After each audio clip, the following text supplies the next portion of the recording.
Scotland and England have not exactly had the nicest relationship throughout history. Centuries of warfare, hostile alliances, religious disputes and economic quarrels led to both nations absolutely despising each other. But as you'll know, the two countries united in 1707 to form the Kingdom of Great Britain. But given their rivalry, this raises an obvious question: why? Why did England and Scotland unite given how much they hated each other? In the late 16th century, England was ruled by Queen Elizabeth I, who famously didn't have any children. And in the end, she chose her cousin, King James VI of Scotland, to succeed her. Primarily because he was Protestant and that was important. She died in 1603 and James VI of Scotland was thus crowned James I of England. He began his rule by declaring that he would unite England and Scotland into a single kingdom. But, to put it bluntly, he failed miserably. The reason for this was that in both kingdoms there was a lot of resistance to unification. The Scottish were afraid that they'd be forgotten in favour of England's greater wealth. And the English were concerned that the new Scottish king would rule as an absolutist and make England a subject of the Scottish. James's successor, Charles I, was far too unpopular to attempt to unify the states and was soon too busy having his head cut off to really give it a go. However, it was Oliver Cromwell, the Lord Protector of the new Republic, that managed to briefly unify these realms. He did this with some good old-fashioned force and he created the Commonwealth of England.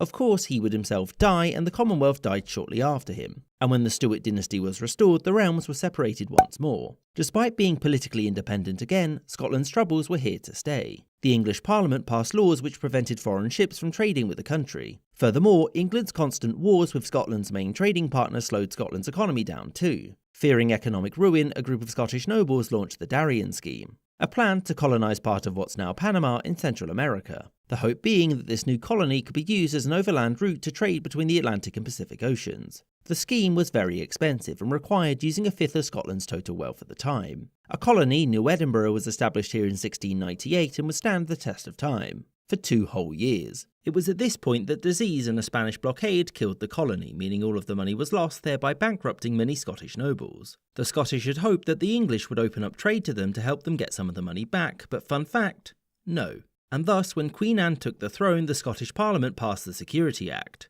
which meant that the Scottish throne would go to whoever wasn't the monarch of England after Anne died. And Anne's ministers responded with the Alien Act. This made all Scots foreigners within England and importantly embargoed the country. But Anne promised to repeal this if Scotland merged with England. Getting support for this wasn't going to be easy, but the English had a trick up their sleeve: shameless bribery. And this was enough to get the 1707 Act of Union passed. Against the overwhelming majority of Scottish people's wishes, by the way. And in spite of some rioting, the anti-British sentiment in Scotland didn't last too long. Because 1, Scotland's church and legal system remained independent, and 2, martial law. And so with that, the kingdoms of Scotland and England ceased to exist, and instead a new nation, the United Kingdom of Great Britain, was born.